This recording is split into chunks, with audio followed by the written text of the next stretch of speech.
नमस्कार, स्वागत है आपका गीता माइंडोरा पर। मैं मनु वर्मा आपका शुक्रिया हार्दिक अभिनंदन करता हूं। आज का हमारा टॉपिक है ब्लूम्स टैक्सोनॉमी। यहाँ से बहुत सारे क्वेश्चंस आपके एग्जाम में पूछे जाते हैं, चाहे आप सीटेट, यूपीटेट, रीट किसी भी एग्जाम की तैयारी कर रहे हो, सुपर टेट, एमपी टेट यानी कि किसी भी टीचिंग एग्जाम्स की तैयारी कर रहे हैं तो यहाँ से क्वेश्चन आता ही आता है। ठीक है, तो चलिए देखते हैं। और इसको देखने के लिए हम दो टाइप से चीजें करेंगे। पहले हम इसकी थ्योरी करेंगे, उसके बाद में इससे रिलेटेड क्वेश्चंस भी इसी वीडियो में करने वाले हैं। तो धैर्य बना के रखिए और अच्छे से तैयारी करिए। ठीक है, चलिए देखते हैं। सबसे पहले मैंने कुछ यहाँ पर बेसिक इंट्रोडक्शन दिया है, इसको आप देख सकते हैं कि ये कौन है। ये पिक्चर आप देख सकते हैं, ये आपके बेंजामिन ब्लूम है। कौन है? Benjamin Bloom. तो कभी कभी एग्जाम में क्या करता है, वो आपको लिख कर देगा BS Bloom, BK Bloom, IT Bloom. तो आपको ध्यान रखना है क्या नाम है इनका? बेंजामिन ब्लूम यानी कि बीएस ब्लूम। ठीक है, तो इसमें क्या होगा कि शैक्षिक उद्देश्यों को वर्गीकृत करने का एक ढांचा है। ब्लूम टैक्सोनॉमी क्या है? यह आपका शैक्षिक उद्देश्यों को वर्गीकृत करने का ढांचा है, जिसे किसने दिया? तो बेंजामिन ब्लूम ने दिया। लेकिन बेंजामिन ब्लूम अकेले नहीं थे, और भी लोग थे। लेकिन इस कमेटी के जो अध्यक्ष थे वो बेंजामिन ब्लूम थे। कौन थे? बेंजामिन ब्लूम थे। ठीक है, और इसमें क्या किया? अध्यक्षता में शिक्षाविदों की एक समिति द्वारा 1956 में। कब? तो आपसे क्वेश्चन भी पूछा जा सकता है कि ब्लूम्स टैक्सोनॉमी कब दी गई, तो आप कहेंगे 1956 में दी गई। ठीक है, याद रखेंगे।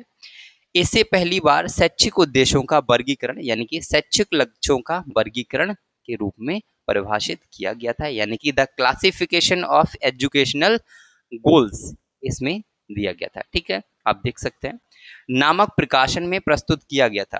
तो ध्यान रखना है, एक प्रकाशन किया गया, इसको आप टेक्स्ट बुक भी बोल सकते हैं।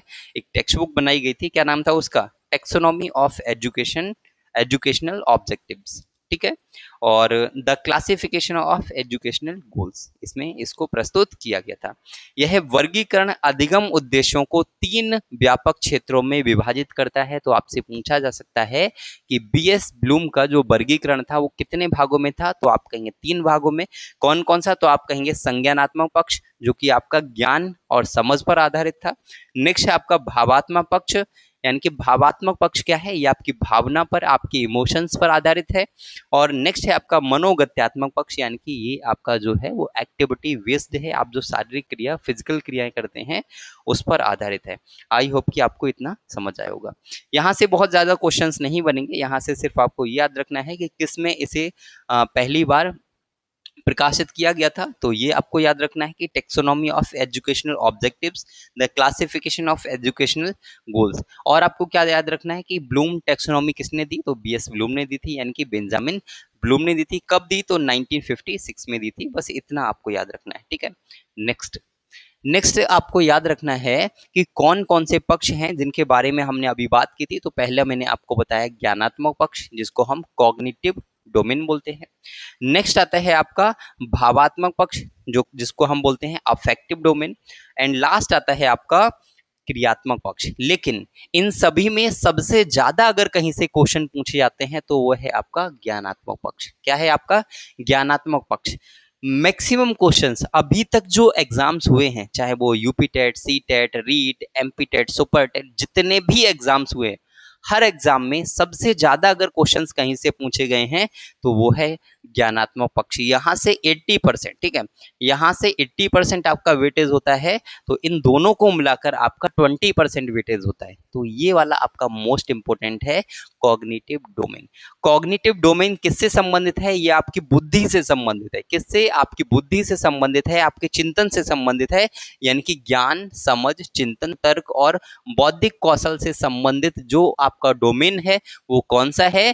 तो वो है आपका ज्ञानात्मक पक्ष। ठीक है, तो सबसे पहला क्वेश्चन आपसे यही पूछा जा सकता है कि ऐसा कौन सा पक्ष है, बेंजामिन ब्लूम के अनुसार ऐसा कौन सा पक्ष है जो ज्ञान, समझ, चिंतन, तर्क और बौद्धिक कौशल से संबंधित है।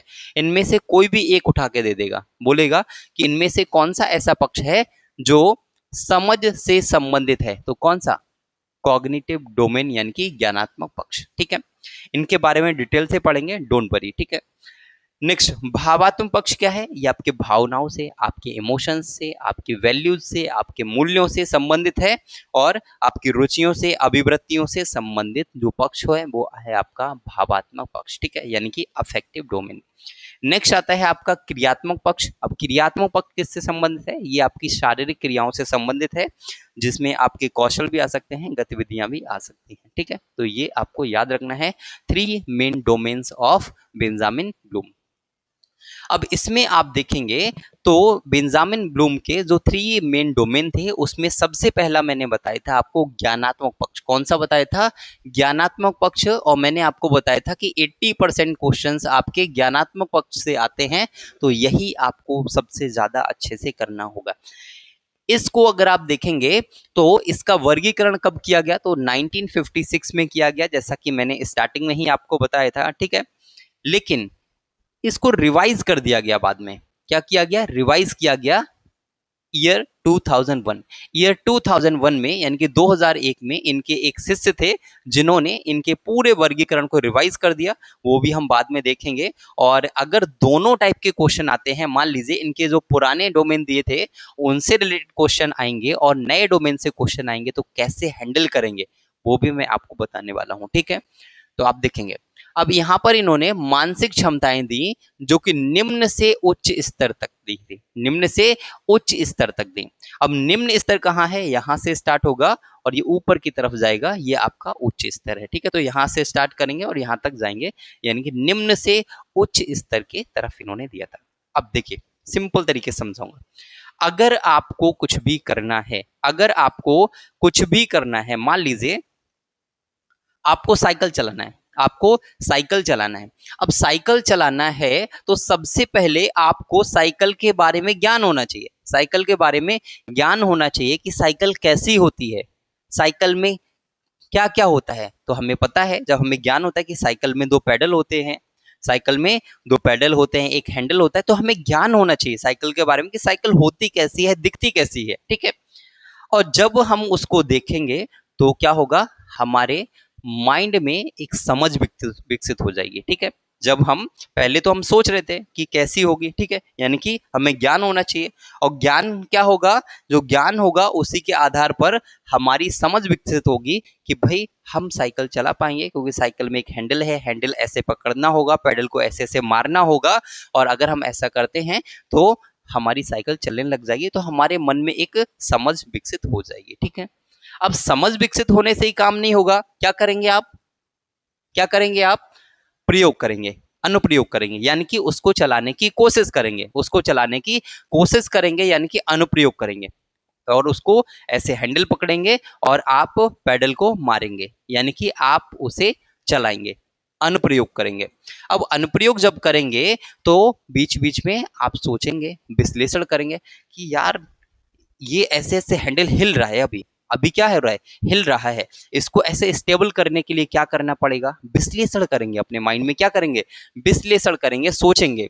उसके बाद में आप क्या करेंगे? आप जो है, जो भी आपने सोचा वो एकदम से हम नहीं कर सकते, उसको छोटे छोटे खंडों में विभाजित करेंगे, क्योंकि वो ऐसे ऐसे जो आपकी साइकिल हिल रही है ना स्टार्टिंग में, उसको क्या करना है? आपकी जो नॉलेज है उसको छोटे छोटे खंडों में विभाजित करेंगे और सोचेंगे पहले हमें क्या करना है। पहले जो है हमें हैंडल को साधना सीखना है, हैंडल को साधना सीखना है। और हैंडल जब हम साधना सीख जाएंगे फिर हमें कंटिन्यूअसली जो हमारा पैडल है उसको भी मारना सीखना है। हमने जो ज्ञान था उसको छोटे छोटे टुकड़ों में बांटा, मैंने बताया 2 टुकड़ों में बांटा। पहला हम हैंडल को स्टेबल करने की कोशिश करेंगे, नेक्स्ट जो है हमें कंटिन्यू पैडल भी मारते रहना है। तो हमने क्या किया? आपका संश्लेषण किया, ठीक है। और उसके बाद में लास्ट क्या होगा? इवेल्युएशन होगा। लास्ट में क्या होगा? इवेल्युएशन होगा, यानी कि कहने का मीन्स है फिर आप फाइनली जज कर पाएंगे कि क्या आप उसको चला पा रहे हैं या नहीं चला पा रहे हैं। तो जो हमारे बीएस ब्लूम थे उन्होंने कहा कि ये जो उन्होंने स्टेप दिए हैं ये सभी स्किपेबल नहीं है, यानी कि किसी भी स्टेप को हम स्किप नहीं कर सकते। ये कंटिन्यू चलने वाला प्रोसेस है, इसमें किसी भी स्टेप को अगर आप स्किप करेंगे तो आप चीजों को नहीं समझ पाएंगे। किसने बोला? बीएस ब्लूम ने, ठीक है। तो यहां पर देख सकते हैं, सीखना केवल जानना नहीं है बल्कि समझना, सोचना और सृजन करना है। ये किसने बोला है? ये बीएस ब्लूम ने बोला है। ठीक है, यहाँ से और भी क्वेश्चंस बनेंगे, सभी मैं आपको बताने वाला हूँ। ठीक है, अब एक बार इनका डिटेल देख लेते हैं। जैसे ज्ञान है, तो ज्ञान आप जानते हैं नॉलेज है, कि नॉलेज होना चाहिए, कि तथ्यों को याद होना चाहिए, पहचानना आना चाहिए, सूचीबद्ध करना आना चाहिए। जैसे मैंने आपको बताया कि आप साइकिल को पहचानना आना चाहिए कि यही साइकिल है, यही साइकिल, ऐसी साइकिल होती है। उसके बाद में क्या है? अर्थ समझना, व्याख्या करना और सार बताना। फिर आप उसको एक्सप्लेन कर पाएं कि हाँ साइकिल है, यही साइकिल है, साइकिल में अरे इसमें तो दो पहिए हैं। और कभी कभी क्या होगा कि पहले से आपको नहीं पता था, लेकिन बाकी चीज, अरे इसमें तो कैरियल भी है, पीछे लगा हुआ है बैठने वाला। काफी चीजें आपको समझ आएंगी। ठीक है, किसमें? समझ में। उसके बाद आप क्या करते हैं? जो भी आपने समझा था, जो भी आपने सीखा था, उसको नई परिस्थिति में प्रयोग करना है। पहले आपने साइकिल चलाई नहीं थी, चलाना आप सीख रहे हैं, तो आप चलाएंगे, प्रयोग करेंगे। उसके बाद में क्या होगा? तुलना करना, भेद करना या वर्गीकरण करना, कारण परिणाम जानना है। ठीक है, यानी कि आप क्या करेंगे? उसका विश्लेषण करेंगे कि भाई पहले मैं छोटे पे जो साइकिल चलाता था उससे थोड़ी थोड़ी सिमिलर है, लेकिन बहुत सारी चीजें अलग भी हैं उसमें। तो क्या कर रहे हैं? विश्लेषण कर रहे हैं। ठीक है, क्योंकि बचपन में भी सभी ने साइकिल चलाई होगी, और वो वॉकर वगैरह होता है, तो उससे थोड़ा सा अलग है, लेकिन चलता वो भी था, चलती ये भी है। तो क्या है? विश्लेषण कर रहे हैं। विश्लेषण करने के बाद में नया निर्माण करना है, योजना बनाना है और रचनात्मक सोच रखना है। नया निर्माण क्या करना है? कि अब मैं हैंडल को इसको स्टेबल रखूंगा, तभी चला पाऊंगा, और जो पैडल है वो मुझे कंटिन्यू मारते रहना है, तभी मैं इसको चला पाऊंगा। नया निर्माण किया। ठीक है, और लास्ट में क्या करेंगे? निर्णय करना, आलोचना करना या मूल्यांकन करना। मूल्यांकन करेंगे, अरे भाई क्या मैं चला पाया, नहीं चला पाया, कोशिश किया, मैंने सारी चीजें इंप्लीमेंट की, तो क्या मैं इसको चला पाया? आई होप कि आपको चीजें समझ आई होंगी। समझ आया हो तो वीडियो को एक बार लाइक कर दीजिए, बहुत मेहनत की है मैंने इसको बनाने के लिए। ठीक है, नेक्स्ट, इससे दो तीन प्रकार के क्वेश्चन आपसे पूछे जाएंगे। ठीक है, एक हॉट्स एंड लॉट्स वाला क्वेश्चन आपसे पूछा जाता है, यहीं पर बता देता हूँ। ठीक है, एक हॉट्स एंड लॉट्स वाला क्वेश्चन आपसे पूछा जाता है। ठीक है, यहाँ पे लिख देता हूँ इस साइड में। आइए, ये कई बार आपसे पूछा गया है, hots and lots, hots and lots. ठीक है, ये क्वेश्चन आपसे पूछा जाता है। अब हॉट्स क्या है? Higher order thinking skills. ठीक है, क्या है? Higher order thinking skills. और लॉट्स क्या है? Lower order thinking skills. ठीक है, तो ध्यान रखना है कि ये मैंने बताया कि ये आपका निम्न स्तर है, और ये ऊपर की तरफ उच्च स्तर की तरफ जाता है, तो निम्न स्तर से उच्च स्तर की तरफ जा रहा है, यानी कि लोअर ऑर्डर थिंकिंग स्किल से, और ये हायर ऑर्डर थिंकिंग स्किल्स की तरफ जा रहा है। यानी कि आपको याद ये रखना है कि नीचे के ये जो तीन है, बीएस ब्लूम के अकॉर्डिंग नीचे के ये जो तीन है, ज्ञान, समझ, अनुप्रयोग, ये लोअर ऑर्डर स्किल्स में आते हैं। किस में आते हैं? लोअर ऑर्डर स्किल्स में आते हैं। Is that clear?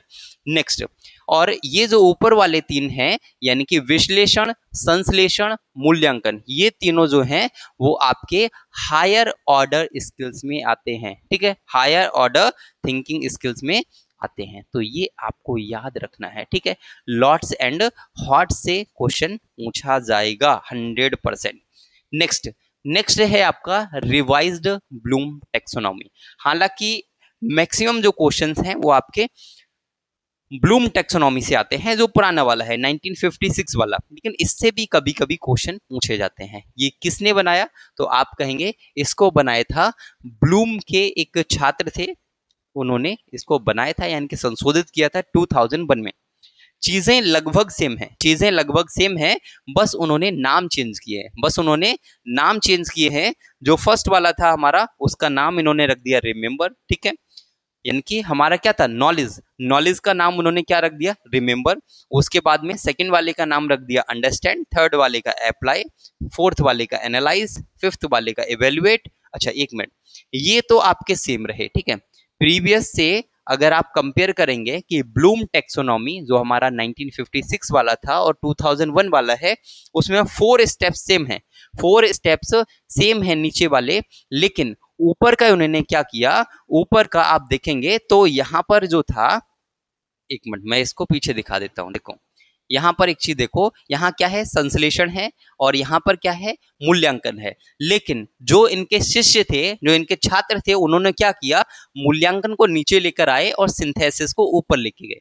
उनके अकॉर्डिंग यानी कि बीएस ब्लूम के छात्रों के अकॉर्डिंग उन्होंने कहा कि जो संश्लेषण है वो हम सबसे लास्ट में करते हैं, पहले मूल्यांकन करते हैं फिर संश्लेषण करते हैं। बट बीएस ब्लूम ने क्या बोला, पहले संश्लेषण करते हैं फिर मूल्यांकन बोलते हैं, ठीक है, मूल्यांकन करते हैं।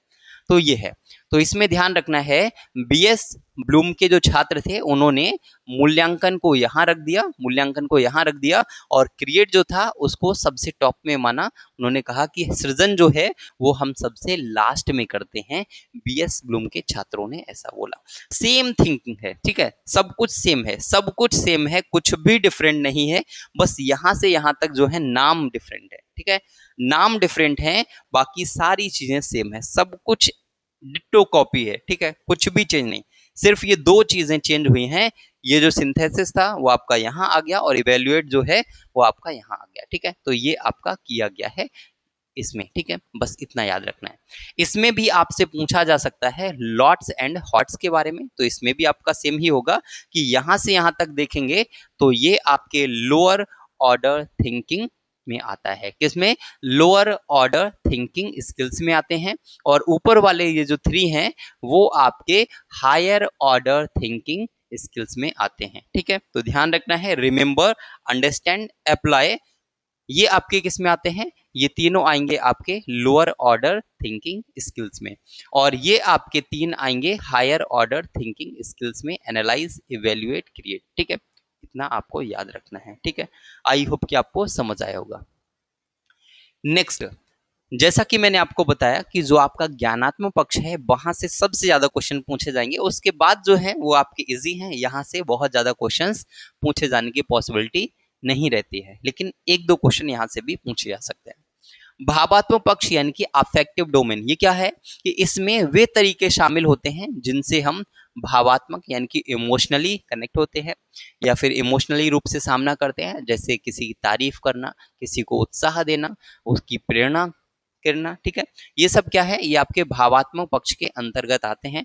इसमें आप देखेंगे किसी ने कुछ बोला तो उसको स्वीकार करना, उस पर प्रतिक्रिया देना, उसका मूल्यांकन करना, संगठन करना और चरित्र निर्माण करना, ये सब किस में आते हैं, भावनात्मक पक्ष में आते हैं, यानी कि भावनात्मक डोमेन में, अफेक्टिव डोमेन में आते हैं, ठीक है, यहाँ पर मैंने दे रखा है, ठीक है, कोई तारीफ करता है तो ये क्या है, ये आपका भावात्मक पक्ष है। कोई हमें उत्साहित करता है किसी काम को करने के लिए, जैसे कार्य को दिल से करने की इच्छा और खुशी, क्या है, ये आपका भावात्मक पक्ष है। नेक्स्ट जो है प्रेरणा, अगर हमें मोटिवेशन मिलता है तो क्या है, वो भी आपका भावात्मक पक्ष है। नेक्स्ट कोई सहानुभूति देता है या हम किसी को सहानुभूति देते हैं, वो भी आपका भावात्मक पक्ष में आता है। नेक्स्ट मूल्य और दृष्टिकोण, तो ईमानदारी, सहयोग, सम्मान और मूल्यों का अपनाना, ये किस में आता है, ये भी आपका भावात्मक पक्ष में आता है। आई होप समझ आया होगा। नेक्स्ट है आपका क्रियात्मक पक्ष, ठीक है, कौन सा, क्रियात्मक पक्ष। क्रियात्मक पक्ष क्या है, तो इसमें क्रिया से संबंधित होता है, यानी कि शारीरिक जो आपकी क्रियाएं होती हैं उनसे संबंधित है, जैसे आपका शारीरिक हलचल हो सकता है, यानी कि मोटर स्किल्स, ठीक है, जैसे आपका अनुकरण करना, ठीक है, हेर फेर करना, सटीकता, समन्वय, स्वाभाविक बनाना, ये सब आपके किस में आते हैं, ये आपके इसमें आते हैं, ये कौशल के स्तर हैं, ये क्या है, कौशल के स्तर हैं, ठीक है, इसमें आप अनुकरण कर सकते हैं, हेर फेर कर सकते हैं, सटीकता यानी कि सेम टू सेम वैसा बना सकते हैं, समन्वय कर सकते हैं, स्वाभाविक बना सकते हैं, लेकिन फिजिकली होना चाहिए वो सब, ठीक है। एग्जाम्पल आप देख सकते हैं, लिखना, पढ़ना, खेलना, कूदना, ये हथौड़ा चलाना, नृत्य करना, योग करना, खाना बनाना, ये सब आपके क्या है, ये आपके आते हैं शारीरिक पक्ष में, यानी कि साइकोमोटर डोमेन में, किसमें, साइकोमोटर डोमेन में आते हैं। तो बस इतना सा आपका ये थ्योरी है। आई होप की थ्योरी आपको समझ आई होगी। इसके बाद हम क्वेश्चंस करेंगे और सारे क्वेश्चंस आप करके दिखाएंगे, ठीक है, मैं बोलता हूं कि आप करके दिखाएंगे, क्योंकि यदि आपने ध्यान से इस थ्योरी को पढ़ा है तो 100% बोल सकता हूं कि यहां से एक सिंगल क्वेश्चन भी आपका बाहर नहीं जाएगा, ठीक है। तो देखिए पहला क्वेश्चन है, लेकिन उससे पहले मैं आपके लिए इतनी मेहनत कर रहा हूँ तो आपको भी आई थिंक मुझे लगता है एक लाइक तो कर देना चाहिए, और चैनल पे फर्स्ट टाइम आए हैं तो चैनल को सब्सक्राइब भी कर लीजिए। आप जो है हमारी फैमिली है, मैं आपकी फैमिली का पार्ट हूँ, तो आई थिंक आपको इतना तो करना ही चाहिए। तो फर्स्ट क्वेश्चन है, ब्लूम के वर्गीकरण में संज्ञानात्मक क्षेत्र का पहला स्तर कौन सा है? तो संज्ञानात्मक क्षेत्र का पहला स्तर कौन सा है? हमने देखा था ज्ञान यानी कि नॉलेज। ठीक है, option number is the correct answer. ठीक है, नेक्स्ट सेकंड क्वेश्चन, सिंथेसिस का अर्थ क्या है? सिंथेसिस का अर्थ हमने बताया था कि जोड़कर नया बनाना, जोड़कर नया बनाना, ये सिंथेसिस का अर्थ होता है, यानी कि combining to create something new. Next question number 3, भावात्मक क्षेत्र का मुख्य उद्देश्य क्या है? तो ये हमने देखा था, यानी कि भावनाओं से संबंधित, इमोशन से संबंधित, यानी कि भावनाएं और दृष्टिकोण विकसित करना, यही आपका भावात्मक क्षेत्र का मुख्य उद्देश्य है। क्वेश्चन नंबर 4, मनोदैहिक क्षेत्र किससे संबंधित है? मनोदैहिक यानी कि साइकोमोटर। साइकोमोटर मैंने क्या बताया? शारीरिक कौशल से संबंधित है, आपकी शारीरिक क्रियाओं से संबंधित है। Option number B is the correct answer. Next question number 5, evaluation स्तर पर विद्यार्थी क्या करते हैं? इवेल्युएशन स्तर पर विद्यार्थी निर्णय लेते हैं किसी चीज के बारे में और मूल्यांकन करते हैं जो भी कार्य वो कर रहे हैं या फिर जो भी कार्य करने का सोच रहे हैं उसके बारे में। ठीक है, नेक्स्ट क्वेश्चन नंबर 6, ब्लूम के वर्गीकरण में एप्लीकेशन का अर्थ क्या है? तो एप्लीकेशन का अर्थ क्या है? तो सीखी हुई बातों का प्रयोग करना, सीखी हुई बातों का प्रयोग करना, वही है आपका एप्लीकेशन का अर्थ। ठीक है, नेक्स्ट, एनालिसिस स्तर पर विद्यार्थी क्या करते हैं? एनालिसिस स्तर पर विद्यार्थी क्या करते हैं? तो वह जानकारी को टुकड़ों में बांटते हैं, जानकारी को टुकड़ों में बांटते हैं एनालिसिस स्तर पर, यानी कि break information into parts, break information into parts. Question number 8, भावात्मक क्षेत्र का सबसे ऊंचा स्तर कौन सा है? तो भावात्मक क्षेत्र का सबसे ऊंचा स्तर कौन सा होगा? ये हो जाएगा आपका मूल्य का आंतरिकीकरण, मूल्य का आंतरिकीकरण, ये आपका option number C is the correct answer, यानी कि internalisation of values. Option number C is the correct answer.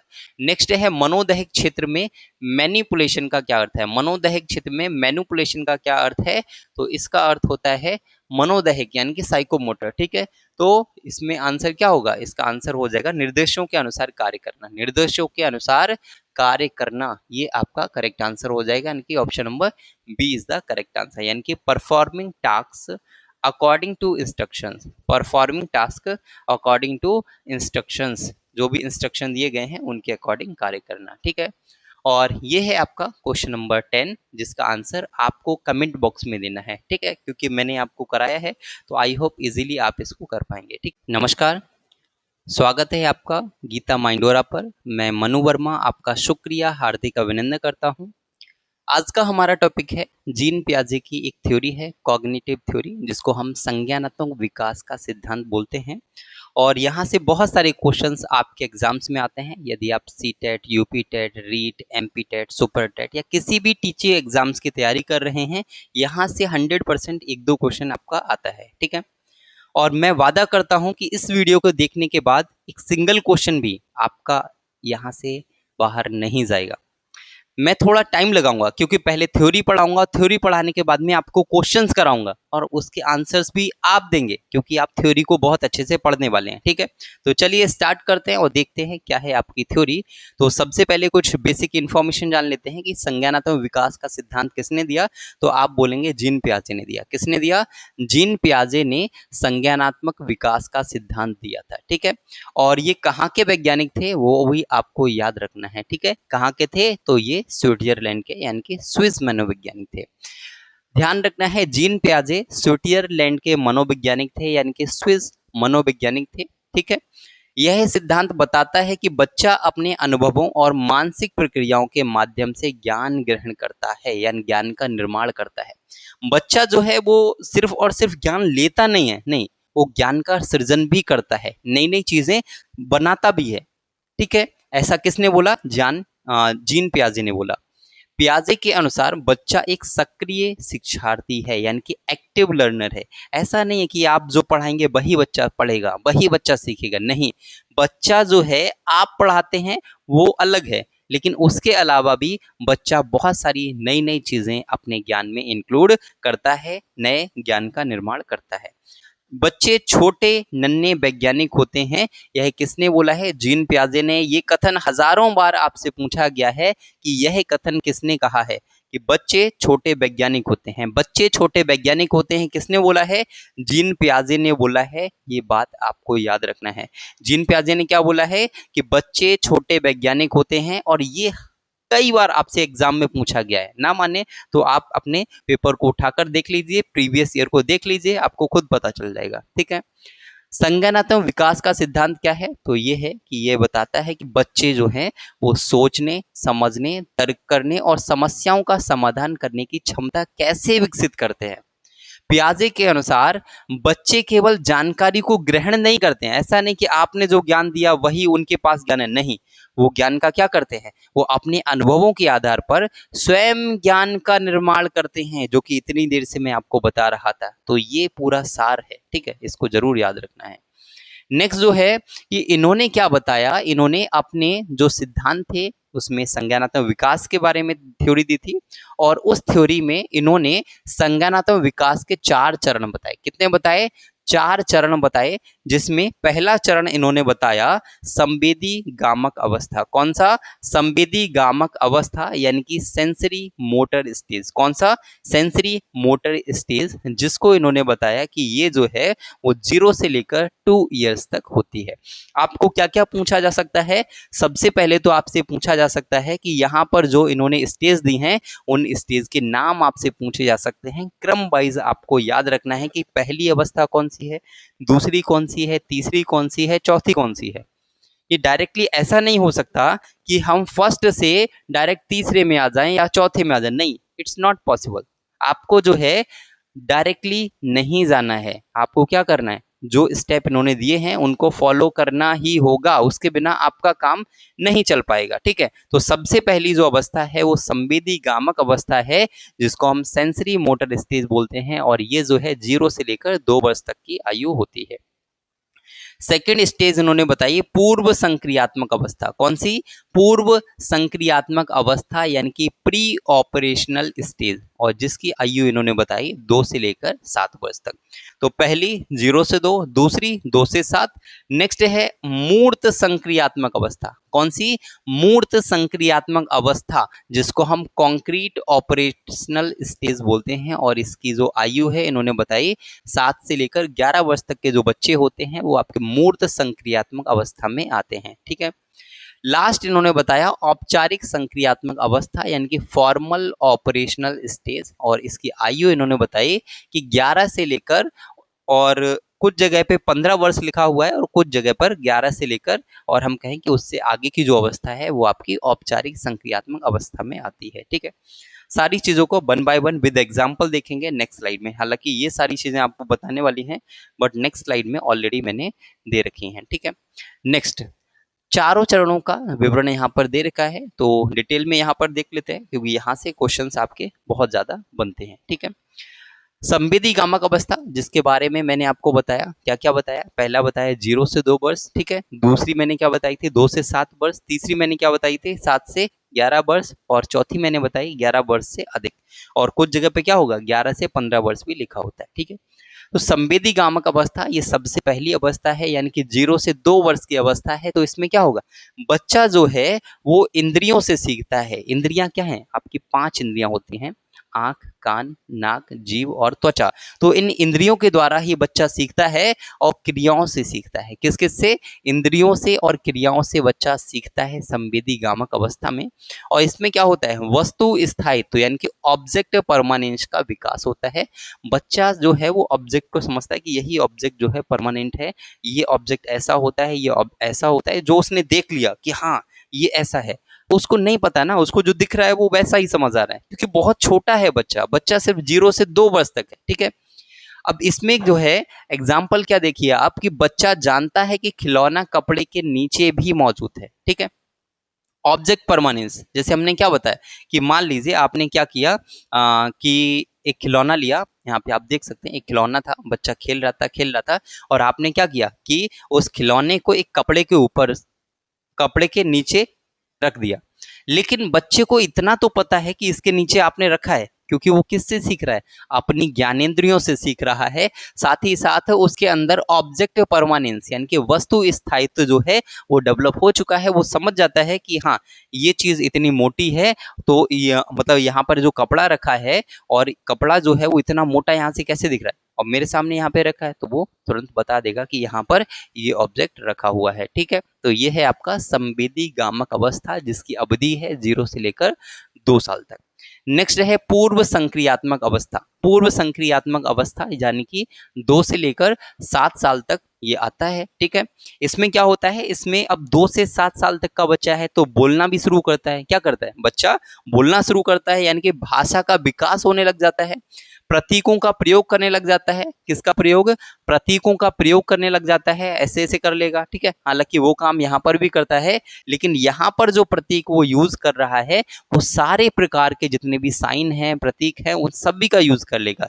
इसमें बच्चा क्या करता है, इसमें बच्चा सिर्फ और सिर्फ ऐसे रोएगा, ऐसे खाना ऐसे मांग नहीं सकता कि मुझको खाना चाहिए, नहीं, उसको समझ नहीं आता। अगर उसको खाना चाहिए तो वो रोना शुरू कर देता है। किसमें? संवेदी गामक में। लेकिन अगर बच्चा जो है पूर्व संक्रियात्मक अवस्था में है तो मम्मी के सामने ऐसे कर देगा, इस टाइप से। ठीक है, तो मम्मी समझ जाएंगी कि हाँ उसको भूख लगी है। ठीक है, तो बच्चा जो है प्रतीकों का प्रयोग भी करता है और भाषा का विकास उसके अंदर होना शुरू हो जाता है।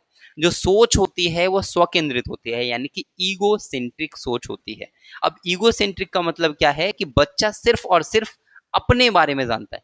ये खिलौना मेरा है, मतलब मेरा है, मैं इसको किसी को नहीं दूंगा। आपने देखा होगा बच्चों को कि एक दूसरा बच्चा आया, एक वो बच्चा है, तो जो है बच्चे के पास जो खिलौना है वो दूसरे बच्चे को नहीं दे रहा है। क्यों नहीं दे रहा है? क्योंकि बच्चा जो है इस स्टेज में है, और इस स्टेज में क्या होता है, सोच स्वकेंद्रित होती है, सिर्फ अपने तक केंद्रित होती है कि ये चीज मेरी है, मतलब मेरी है, मैं किसी दूसरे को नहीं दे सकता। ठीक है, जैसे आपने देखा होगा, मान लीजिए एक बच्चा है अपनी माँ के पास बैठा हुआ है और उसकी माँ जो है किसी और बच्चे को अपने पास बिठा लेती है, तो वो बच्चा रोने लग जाता है। क्यों? क्यों? कहता है ये तो मेरी माँ है, ये मेरी माँ है, इस बच्चे को क्यों बिठाया यहाँ पे। नेक्स्ट, मूर्त संक्रियात्मक अवस्था, यानी कि 7 से 11 वर्ष की अवधि होती है। इसमें बच्चा जो है थोड़ा बड़ा हो जाता है, 7 से 11 वर्ष, तो बच्चे में क्या है, तार्किक सोच का विकास होना शुरू हो जाता है। तार्किक सोच का विकास होना शुरू हो जाता है किन वस्तुओं पर? कॉन्क्रीट चीजों पर। किन पर? कॉन्क्रीट चीजों पर ओनली। संरक्षण की समझ हो जाती है। इसमें आप देखते हैं बच्चे क्या करते हैं, बच्चे गुल्लक में पैसे डालते हैं, आपने देखा है। संरक्षण करते हैं, चीजों को संभाल संभाल के रखते हैं कि मेरी चीज खराब ना हो जाए। ठीक है, मेरी चीज खराब ना हो जाए, इसमें बच्चा ऐसा करता है, कंजर्वेशन करता है। ठीक है, और तार्किक सोच का विकास होता है, लेकिन किन चीजों पर? ओनली कॉन्क्रीट चीजों पर उसके अंदर तार्किक सोच का विकास होता है, कोई भी इमेजिनेशन चीजों पे नहीं। इमेजिनेशन चीजों पे अभी उसका तार्किक सोच का विकास नहीं हुआ, सिर्फ और सिर्फ कॉन्क्रीट चीजें जो उसको दिखाई दे रही हैं उनके ऊपर। ठीक है, लास्ट है आपका औपचारिक संक्रियात्मक अवस्था। कौन सा? औपचारिक संक्रियात्मक अवस्था। अब औपचारिक संक्रियात्मक अवस्था क्या है? ये आपकी लास्ट अवस्था है, इसमें बच्चा अमूर्त चिंतन करने लग जाता है। जो आपका मूर्त संक्रियात्मक है, इसमें बच्चा मूर्त चीजें जो सामने दिखाई दे रही हैं उन पे चिंतन करता है।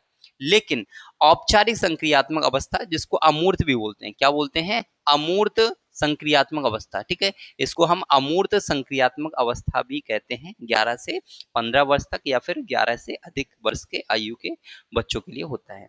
इसमें बच्चा क्या है, अमूर्त तरीके से चिंतन करने लग जाता है कि अरे वो ऐसा हो सकता है, मतलब उसके सामने चीजें नहीं है लेकिन वो उनके बारे में सोच पा रहा है, परिकल्पना करने लग जाता है और वैज्ञानिक तर्क करना शुरू कर देता है। किसके अकॉर्डिंग? ये है आपका जीन पियाजे के अकॉर्डिंग। ठीक है, तो ध्यान रखेंगे।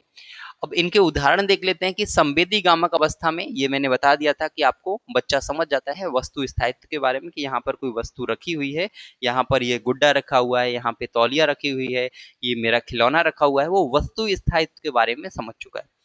पूर्व संक्रियात्मक अवस्था में क्या होगा कि बच्चा जो है उसके अंदर भाषा का विकास होने लग जाता है, प्रतीकों का प्रयोग करता है। जैसे उसने इसमें देखा मछली को, तो उसे लग रहा है कि अब मछली मुझे देख रही है, ऐसा लग रहा है। कहते हैं ना, अरे ये वाली मछली तो मुझे देख रही है, बट एक्चुअल में वो आपको नहीं देख रही है, वो राउंड कर रही है, वो उसके अंदर राउंड कर रही है। देख रहे हैं आप, इसमें देख सकते हैं। ठीक है, नेक्स्ट, मूर्त संक्रियात्मक अवस्था में क्या होता है, बच्चे के अंदर समझ डेवलप होती है, तार्किक सोच का विकास होता है, लेकिन सिर्फ और सिर्फ कॉन्क्रीट चीजों पर जो दिखाई दे रही हैं। तो बच्चा समझता है कि दोनों ग्लासों में पानी बराबर है। तो आपसे क्वेश्चन पूछा जा सकता है कि बच्चा किस अवस्था में जाकर सोचने लग जाता है, समझने लग जाता है कि अगर गिलास रखे हुए हैं तो गिलासों में पानी बराबर है, कम ज्यादा है। ठीक है, इस तरीके से। औपचारिक संक्रियात्मक अवस्था में बच्चा सोचने लग जाता है कि गुरुत्वाकर्षण क्या है, ये गुरुत्वाकर्षण ऐसा ही क्यों है, ये नीचे ही क्यों गिर रहा है, ये ऊपर क्यों नहीं जा रहा है, ठीक है। ये गुरुत्वाकर्षण अगर नहीं होगा तो क्या होगा, ठीक है। अगर ये जो सन है वो सन निकलता है, अगर मान लो सन ही ना हो तो क्या हो। ये बच्चा सोच रहा है अमूर्त तरीके से, उसको दिखाई नहीं दे रहा, नहीं चीजें दिखाई नहीं दे रही, वो बस सोच रहा है उनके बारे में, क्योंकि वो किस स्टेज में है, औपचारिक संक्रियात्मक अवस्था, जिसको हम अमूर्त संक्रियात्मक अवस्था भी कहते हैं। अमूर्त तरीके से बच्चा उनके बारे में सोचने लग जाता है, ठीक है। नेक्स्ट नेक्स्ट है शिक्षा में क्या महत्व है। बहुत महत्व है, क्योंकि ये बाल केंद्रित शिक्षा पर बल देता है। सीखने को बच्चे के अनुभव और पूर्व ज्ञान से जोड़ता है, ठीक है। गतिविधि आधारित है, खोजपूर्ण है और प्रयोगात्मक शिक्षण को प्रोत्साहित करता है, तो इम्पोर्टेंट है। नेक्स्ट है शिक्षक को बच्चों के विकासात्मक अवस्था के अनुसार शिक्षण करना चाहिए। हम कहते हैं ना, हमें एज एप्रोप्रिएट चीजें बच्चों को पढ़ानी होती हैं। हम ऐसा नहीं कर सकते कि सेकंड क्लास के बच्चे को 8th क्लास की टेक्स्ट बुक से पढ़ाएं, नहीं हो सकता ना, क्योंकि उसका जो स्टेज है वो डिफरेंट है।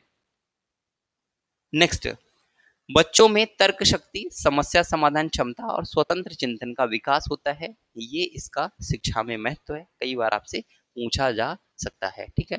दैनिक जीवन में क्या महत्व है, तो इसको देख लीजिए कि स्थिति है कि बच्चे ने बोतल देखी, फिर नया मग देखा, तो यहाँ पे क्या हुआ, मग को बोतल की तरह पकड़ता है, मग को, अच्छा इसको अभी रहने दीजिए, इसको अभी रहने दीजिए, ठीक है। इसको पहले एक चीज और आपको पढ़नी पड़ेगी, उसके बाद ही आप कर पाएंगे, ठीक है। ये वाला करना है, ठीक है। इसको देखिए, पियाजे के अनुसार संज्ञानात्मक विकास एक सक्रिय और निरंतर प्रक्रिया है। अभी हमने देखा बच्चा अपने अनुभवों से सीखता है, गलतियां करता है और उनसे सीखकर आगे बढ़ता है और नए ज्ञान का निर्माण करता है। 4 चरणों के माध्यम से उसकी सोच सरल से जटिल और अमूर्त की ओर विकसित होती है। हमने देखा था कि पहले जो है वो सोच सरल होती है, फिर जटिल होती है, उसके बाद जो है वो अमूर्त की तरफ विकसित होती है। जो चीजें उसको दिखाई नहीं दे रही उनके बारे में भी वो सोचने लग जाता है कि ये ऐसा क्यों हो रहा है। ये आपसे कथन कई बार पूछा गया है और आपको याद रखना है, इसको स्टार मार्क कर लेना है और याद रखना पड़ेगा आपको कि बच्चा ज्ञान का निर्माता है, निष्क्रिय प्राप्तकर्ता नहीं है। बच्चा ज्ञान का निर्माता है, निष्क्रिय प्राप्तकर्ता नहीं है, यानी कि बच्चा अपने ज्ञान का निर्माण स्वयं करता है। ये दोनों कथन किसने दिए हैं, ये दोनों कथन आपके जीन पियाजे ने दिए हैं। किसने दिए हैं, जीन पियाजे के द्वारा ये कथन दिए गए हैं। यहाँ से क्वेश्चन 1000 बार आपसे पूछा गया है, अरे उठा के देखिए ना, आप जो है प्रीवियस ईयर क्वेश्चन पेपर उठा के देखिए, अगर यहाँ से क्वेश्चन ना मिले तो कहना। 1-2 क्वेश्चन हमेशा मिलता है यहीं से, सिर्फ इस पेज की बात कर रहा हूँ, इस स्लाइड की बात कर रहा हूँ, ठीक है। स्कीमा, एसिमिलेशन, अकोमोडेशन और आपका इक्विलिब्रेशन, यहाँ से 1-2 क्वेश्चन आपको 100% मिल जाएगा किसी भी एग्जाम में आप जाएंगे तो, ठीक है। देख लेते हैं कि पियाजे का संज्ञानात्मक विकास का सिद्धांत जो है, इसमें देख लेते हैं कौन कौन से जो मेन वर्ड्स हैं जिन पर फोकस किया गया है, ठीक है। क्या है, स्कीमा। अब स्कीमा क्या है, सबसे पहले हम इसकी जो डेफिनेशन है उसको देखेंगे, फिर विद एग्जांपल मैं चीजों को समझाने वाला हूँ, एकदम माइंड में फिक्स कर दूंगा, डोंट वरी, ठीक है। स्कीमा क्या है कि स्कीमा मानसिक संरचना या धारणा का ढांचा है जिसके द्वारा हम दुनिया को समझते हैं। तो स्कीमा क्या है, एक मानसिक संरचना है जिसके द्वारा हम दुनिया के बारे में समझते हैं कि दुनिया कैसी है, क्यों है, इस बारे में, ठीक है। नेक्स्ट, आत्मसातीकरण क्या है, तो आपने क्या किया, जो आपने धारणा बनाई थी मन में, जो आपने संरचना बनाई थी, उसको क्या करना है, जब नया अनुभव हमारे मौजूदा स्कीमा में फिट हो जाता है तो हम उसे उसी स्कीमा में शामिल कर लेते हैं। एसिमिलेशन क्या है, आत्मसातीकरण। आपने जो मन में सोचा कि ऐसा होता है, लेकिन आपने कुछ चीजें और उसमें एड ऑन कर ली, तो वो आपका क्या है, वो आपका आत्मसातीकरण है, ठीक है। समझाऊंगा एक एक चीज को, डोंट वरी, ठीक है। नेक्स्ट, समायोजन यानी कि अकोमोडेशन क्या है, तो जब नया अनुभव हमारे मौजूदा स्कीमा में फिट नहीं होता है तो हम अपने स्कीमा में बदलाव कर लेते हैं, ठीक है। बदलाव करते हैं, तो बदलाव की जो प्रक्रिया है वो क्या है, समायोजन है, यानी कि अकोमोडेशन है। संतुलीकरण क्या है, तो आत्मसातकरण और समायोजन की निरंतर प्रक्रिया के माध्यम से बच्चा संतुलन स्थापित प्राप्त करता है, तो इसको याद रखेंगे विद एग्जाम्पल। अब हम समझते हैं, मान लीजिए एक यहाँ पर बच्चा है जो मैंने एग्जाम्पल दिया है, और एक बच्चा सोचता है कि मेरे मन में कुत्ता का स्कीमा है। इसका अर्थ क्या है? कुत्ते के बारे में उसके मानसिक संरचना में चीजें ऐड हैं। उसको पता है, कुत्ता उसने देखा नहीं है, कुत्ता उसने देखा नहीं है, लेकिन सिर्फ और सिर्फ क्या देखा, क्या सुना है कुत्ते के बारे में कि कुत्ता जो है उसके 4 पैर होते हैं। सिर्फ किताबों में पढ़ लिया, किताबों में पढ़ लिया, मम्मी पापा ने बता दिया, उसके दोस्त ने बता दिया, बट मान लो देखा नहीं उसने, तो उसको क्या पता है कि कुत्ता जो है उसके 4 पैर होते हैं, कुत्ता भौंकता है, कुत्ते की पूंछ होती है, कुत्ता काट भी लेता है। उसको कुत्ते के बारे में सिर्फ ये है, यानी कि उसके मन में संरचना बना रखी है कि कुत्ता जो है कैसा होता है, जिसके 4 पैर होते हैं वो कुत्ता होता है, कुत्ता काट भी लेता है, कुत्ते की एक पूंछ होती है, कुत्ता भौंकता भी है। उसके मन में संरचना है, देखा नहीं उसने। लेकिन जब उसने कुत्ते को देखा, जब उसने कुत्ते को देखा तो उसने समझा कि अरे नहीं, ऐसा नहीं है, कुत्ता क्या है, ये कुत्ता है, लेकिन कुत्ते के जो है 4 पैर हैं, कुत्ते के 4 पैर हैं, पैरों के साथ में इसकी एक पूंछ भी है और इसके कान भी हैं, अरे इसकी तो आंखें भी हैं, इसकी एक नोज भी है, इसका एक माउथ भी है, सारी चीजें हैं।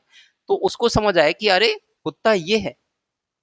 लेकिन कभी वो छोटा कुत्ता देखेगा तो कभी बड़ा कुत्ता देखेगा, तो उसको समझ आएगा कि अरे ये भी कुत्ता है, ये भी कुत्ता है, ये दोनों कुत्ता है।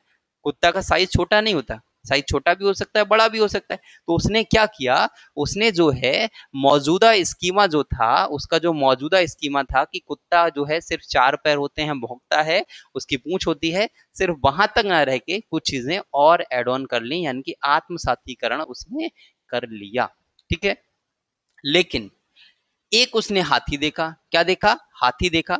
अब हाथी जब देखा तो उसने देखा कि अरे 4 पैर तो इसके भी हैं, कुत्ते के भी 4 पैर होते हैं, 4 पैर तो इसके भी हैं, इसकी भी एक पूंछ होती है, कुत्ते की भी एक पूंछ होती है, एक पूंछ इसकी भी है, इसकी भी आंखें होती हैं, आंखें इसकी भी हैं, इसका माउथ होता है, इसका भी माउथ है। लेकिन सिर्फ इन्हीं चीजों के होने से एक कुत्ता नहीं हो सकता, नहीं, ये कुत्ता नहीं है, क्योंकि इसकी जो सूंड है वो डिफरेंट है, इसकी जो सूंड है वो डिफरेंट है, कुत्ते की सूंड नहीं होती, इसके कान बहुत बड़े बड़े हैं, यानी कि ये वाला कुत्ता तो नहीं हो सकता, ये वाला कुत्ता तो नहीं हो सकता। यानी कि पुरानी जो जानकारी थी, पुरानी जो जानकारी थी वो क्या हो गई, गलत हो गई, गलत हो गई। फिर उसने अपने अंदर करेक्शन किया कि सिर्फ ऐसा नहीं हो सकता कि सिर्फ 4 पैर है, पूंछ है, भौंकता है, वही कुत्ता है, नहीं, 4 पैर वाला कुछ और भी हो सकता है, पूंछ वाला कुछ और भी हो सकता है, जरूरी नहीं कि जिसकी पूंछ है वही कुत्ता हो, जिसके 4 पैर हैं वही कुत्ता हो, नहीं, ऐसा नहीं है।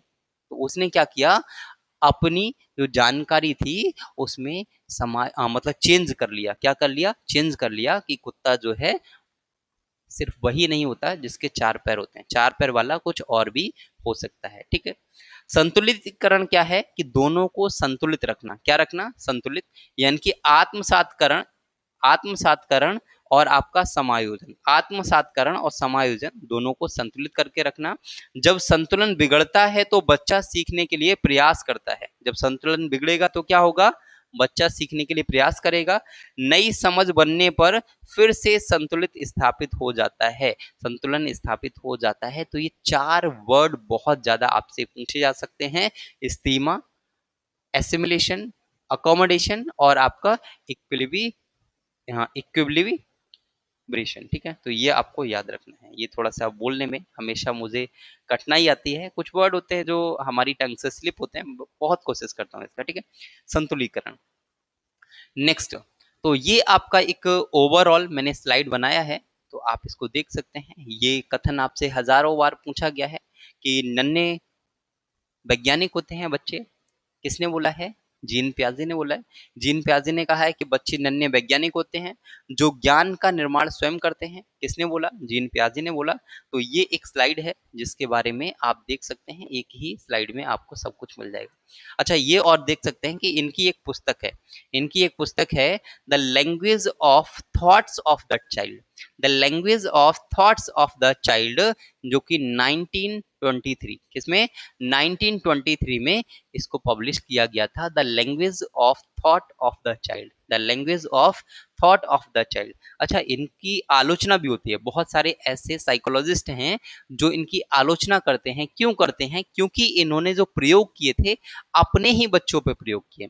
अपने ही बच्चों पर प्रयोग करने के कारण इनकी आलोचना भी कुछ साइकोलॉजिस्ट करते हैं। ठीक है, अब देख लेते हैं क्वेश्चंस के बारे में, क्योंकि क्वेश्चंस आपसे पूछे जाते हैं और मैं गारंटी देता हूं कि यदि आपने इस थ्योरी को ध्यान से पढ़ा होगा तो आप सारे क्वेश्चंस को कर लेंगे। ठीक है, इससे पहले वीडियो को लाइक कर दीजिएगा, चैनल को सब्सक्राइब कर लीजिए यदि आप चैनल पे फर्स्ट टाइम विजिट कर रहे हैं तो। ठीक है, संज्ञानात्मक विकास का सिद्धांत किसने दिया या उसके जनक कौन है? तो आप कहेंगे जीन पियाजे। कौन है?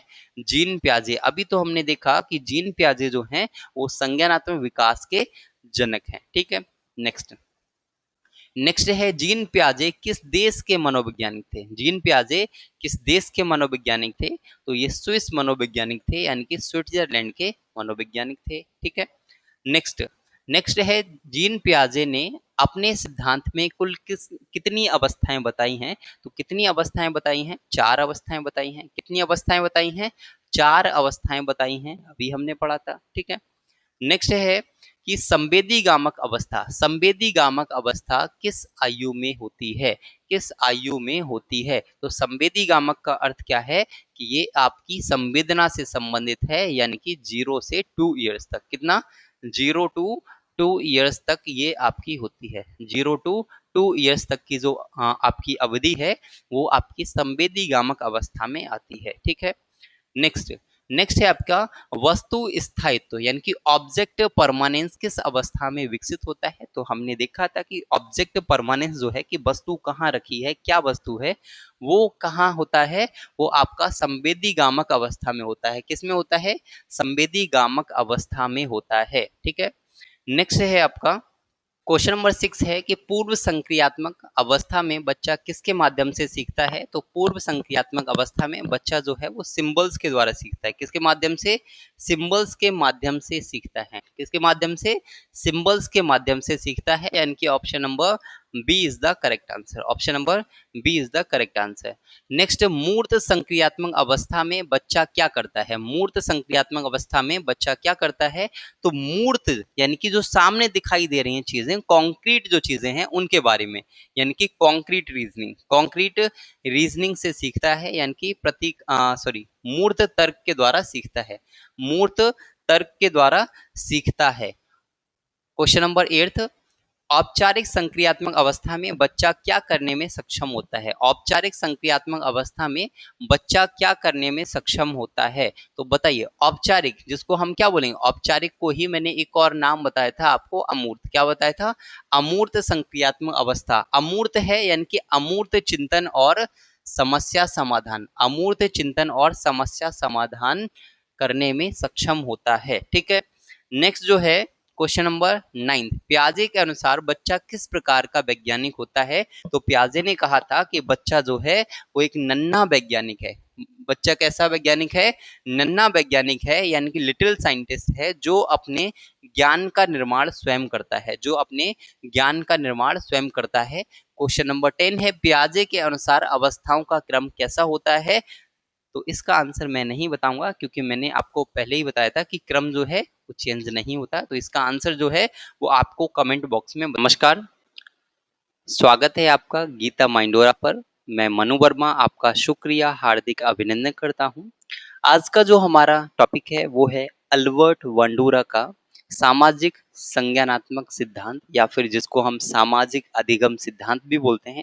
इसके अलावा इसके कई सारे नाम हैं, आगे हम इस क्लास में वो भी जानने वाले हैं। ठीक है, यदि आप किसी भी एग्जाम की तैयारी कर रहे हैं, वो चाहे UP TET, C TET, super TET या फिर किसी भी टीचिंग एग्जाम्स की तैयारी कर रहे हैं, तो ये चैनल सिर्फ आपके लिए बनाया गया है और ये क्लास आपके लिए बेस्ट होने वाली है। इसका पीडीएफ भी आपको हमारे टेलीग्राम चैनल पर मिल जाएगा। लिंक आपको वीडियो के डिस्क्रिप्शन में दिया गया है। ठीक है, तो जानते हैं क्या है आपका अल्बर्ट बांडुरा का सिद्धांत।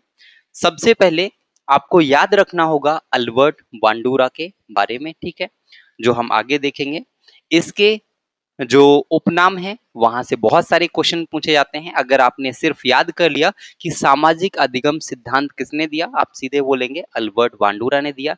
लेकिन वो हमारा टॉपिक है ही नहीं। हमारा टॉपिक क्या है कि अगर आपसे पूछ लिया जाए कि अप्रत्यक्ष अधिगम का सिद्धांत किसने दिया, अप्रत्यक्ष अधिगम का सिद्धांत किसने दिया, तो आप क्या बोलेंगे, कंफ्यूज हो जाएंगे। इसीलिए जरूरी है कि आप इन सभी के उपनाम को भी पढ़ें। आपको याद रखना पड़ेगा इन सभी उपनाम को, क्योंकि अगर ये पूछ लिया जाएगा आप कंफ्यूज हो जाएंगे और आंसर अपना गलत करके चले आएंगे। और मैं चाहता हूं कि आपका एक सिंगल क्वेश्चन भी गलत ना हो, ठीक है। तो सबसे पहले आपको याद रखना है कि अल्बर्ट बांडुरा ने एक प्रयोग किया था, और प्रयोग किस पर किया था, तो वो किया था बोबो डॉल पर। किस पर किया था, बोबो डॉल पर एक प्रयोग किया था, और जिसका पिक्चर आप यहाँ पर दे सकते हैं। इसका प्रयोग क्या है, सारी चीजें हम डिटेल में देखने वाले हैं, डोंट वरी।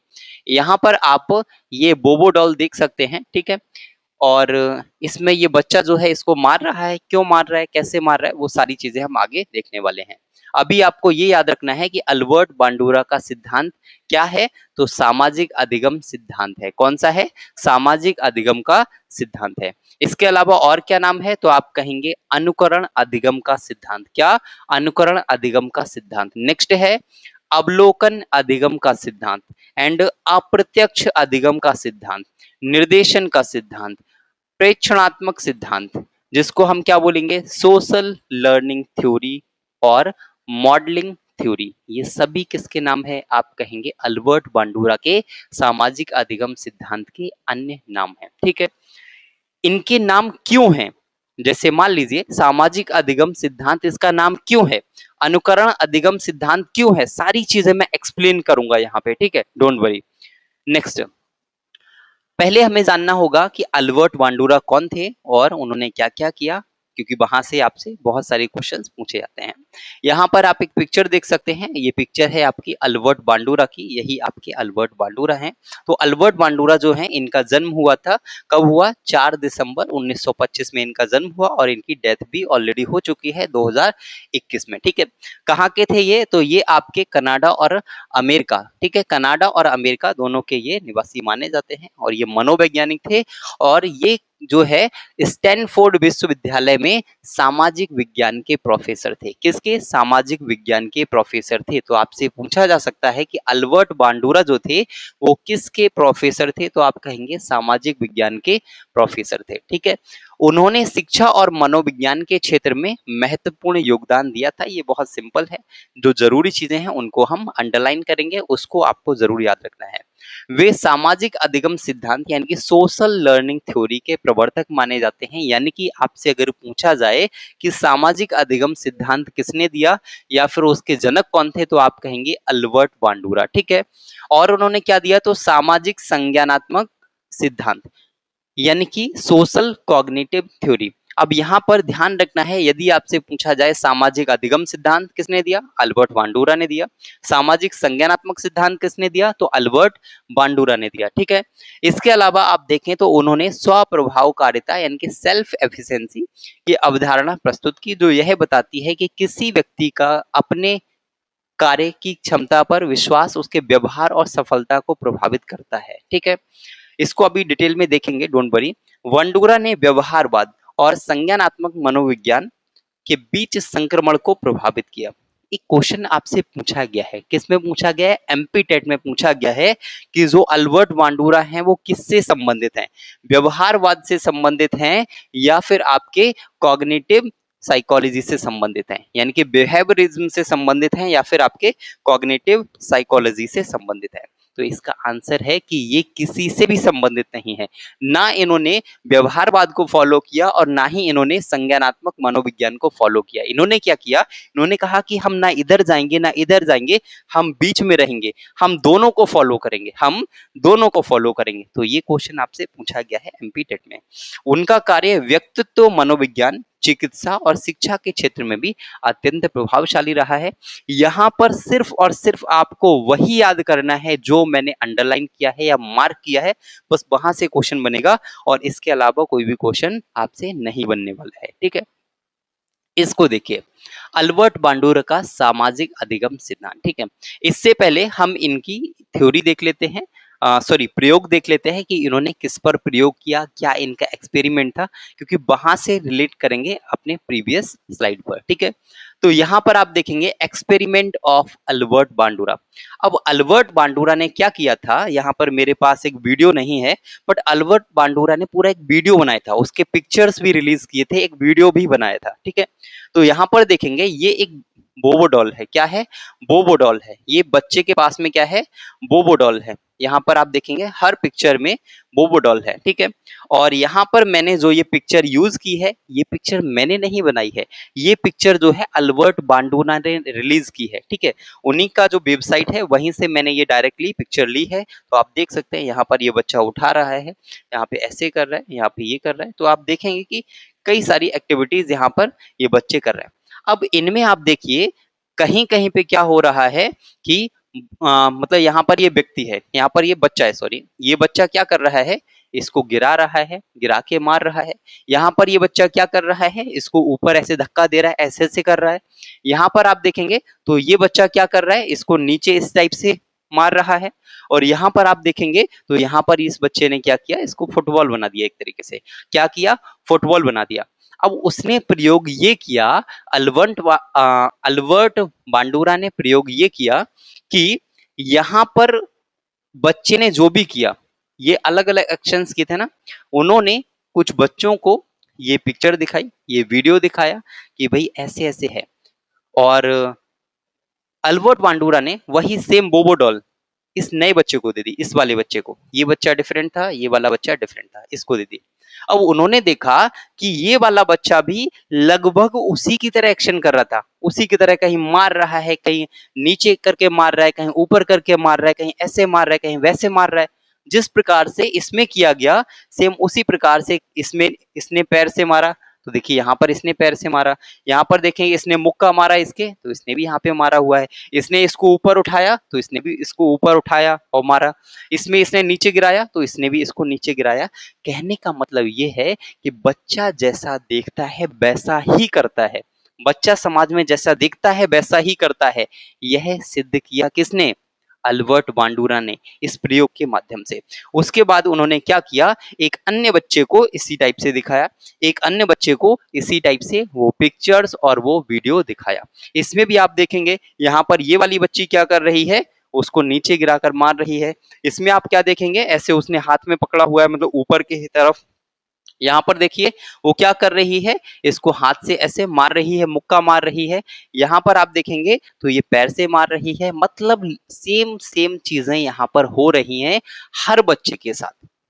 तो यही उनका प्रयोग था, यही इनका प्रयोग था अल्बर्ट बांडुरा का। ठीक है, अब इस प्रयोग में था क्या, क्या क्या आपको याद करना है। प्रयोग तो आपने देख लिया, लेकिन ये वाला आपका मोस्ट इंपोर्टेंट है, यहाँ से क्वेश्चन आपसे पूछे जा सकते हैं। पहला तो आपका यही है कि अल्बर्ट बांडुरा का सिद्धांत कौन सा है, तो सामाजिक अधिगम सिद्धांत, यानी कि बच्चा जैसा समाज में दिखता है वैसा ही करता है। ठीक है, तो इसमें क्या है कि आपको त्रिआयामी पारस्परिक निर्धारण याद रखना है। ये आपसे पूछा जा सकता है कि ये क्यों होता है, ये क्यों होता है। तो इसके व्यक्तिगत कारक होते हैं कुछ, ठीक है, व्यवहारवादी कारक होते हैं और पर्यावरण कारक हो सकते हैं। ये तीन प्रकार के कारक हो सकते हैं किसी भी कार्य को करने के लिए। ठीक है, व्यक्तिगत कारक क्या हो सकते हैं, उसको ज्ञान है कि हाँ ऐसा हो सकता है, उसको विश्वास है, या उसका ये दृष्टिकोण है, इस कारण से ऐसा हो सकता है। ठीक है, नेक्स्ट आप देखेंगे कि आपका व्यवहार कारक क्या हो सकता है, कार्यवाही, प्रदर्शन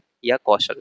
नेक्स्ट आपका क्या है, पर्यावरण कारक में क्या हो सकता है, उसका सामाजिक वातावरण क्या है, उसका शिक्षक क्या है, मतलब उसका शिक्षक कैसे पढ़ा रहा है, क्या पढ़ा रहा है, उसका परिवार कैसा है, परिवार में किस प्रकार की शिक्षा दी जा रही है। इन सब चीजों पर डिपेंड करता है कि बच्चा क्या सीखेगा। ठीक है, नेक्स्ट अब इसमें हम देखेंगे कि ये वाला जो है इसको आप स्टार मार्क कर लीजिए। ठीक है, इसको क्या करना है, स्टार मार्क करना है, क्योंकि यहां से क्वेश्चन पूछा जाएगा कि प्रेक्षणात्मक अधिगम के कितने चरण होते हैं।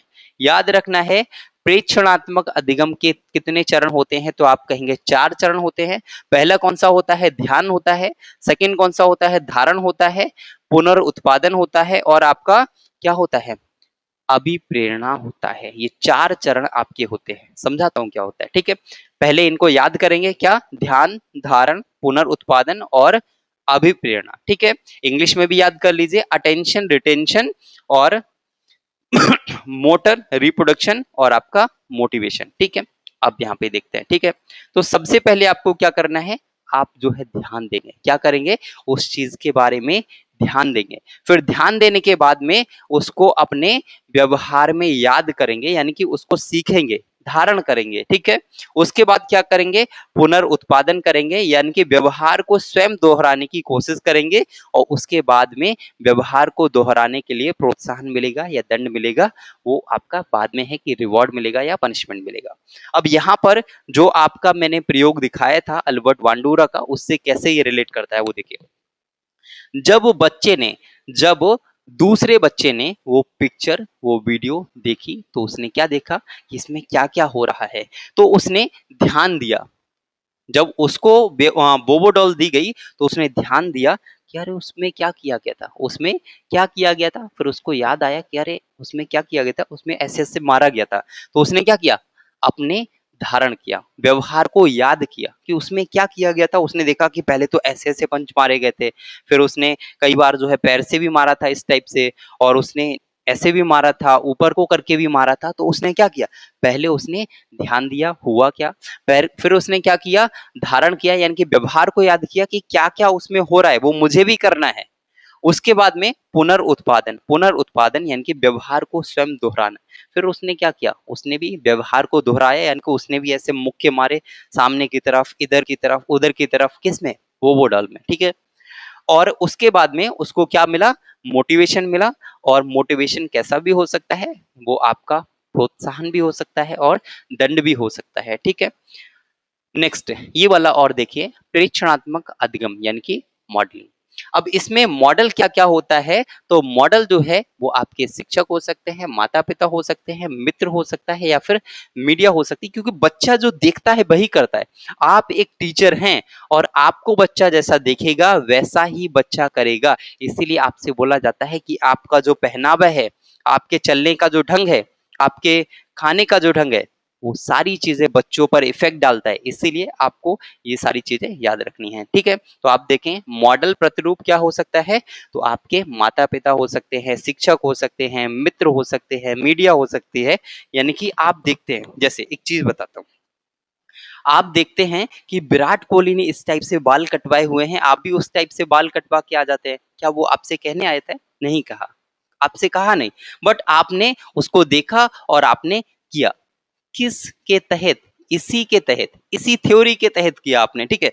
अब इसके हम देख लेते हैं जो नाम, इसके नाम इस टाइप से क्यों रखे गए हैं, अलग अलग नाम क्यों हैं।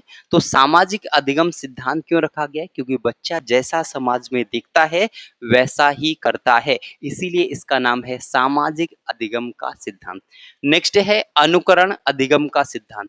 अब हमने देखा कि जिस प्रकार से उस वीडियो में और उन पिक्चर्स में किया गया था, बच्चे ने वैसा ही अनुकरण किया। आप जैसा करते हैं एज अ टीचर, बच्चा भी वैसा ही करता है। तो ये क्या है, ये अनुकरण है, इसी को हम अनुकरण बोलते हैं, यानी कि अनुकरण अधिगम का सिद्धांत इसलिए कहा गया।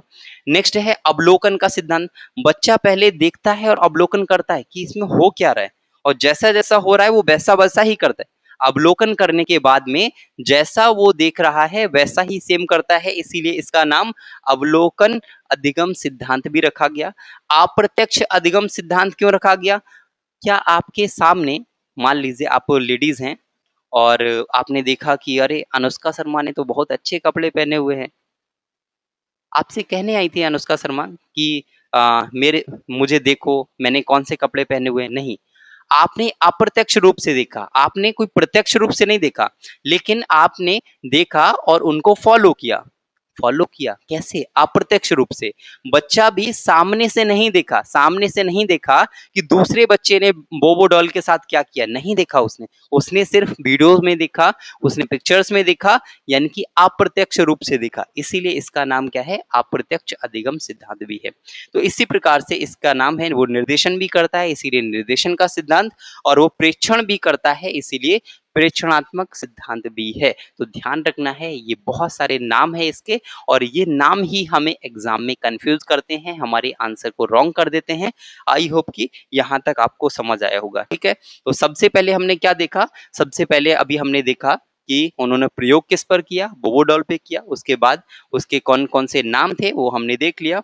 उसके बाद हमने देखा था अल्बर्ट बांडुरा के बारे में। ठीक है, उसके बाद में हमने देखा कि उनकी जो 4 चरण थे, जिसमें हमने देखा अटेंशन, रिटेंशन, मोटर, रिप्रोडक्शन और आपका मोटिवेशन। यहाँ पर हमने त्रिआयामी पारस्परिक निर्धारण देखा और उसके बाद में हमने क्या देखा, आपका प्रेक्षणात्मक अधिगम मॉडल, यानी कि बच्चा किस किस को देखकर सीखता है, शिक्षक, माता पिता, मित्र और मीडिया। और इसके बाद जो है, हाँ मतलब हमने इनका प्रयोग देखा था, क्या क्या प्रयोग था, कैसे किया, वो सारी चीजें। और बस इतना सा ही आपका थ्योरी है। आई होप आपको समझ आया होगा। समझ आया हो तो वीडियो को लाइक कर दीजिएगा, चैनल को सब्सक्राइब कर लीजिए यदि आप चैनल पे फर्स्ट टाइम विजिट कर रहे हैं तो। आपको यकीन दिलाना चाहता हूं कि यदि आपने इस चैनल को सब्सक्राइब किया है तो लाइफ में कभी रिग्रेट नहीं फील होने दूंगा।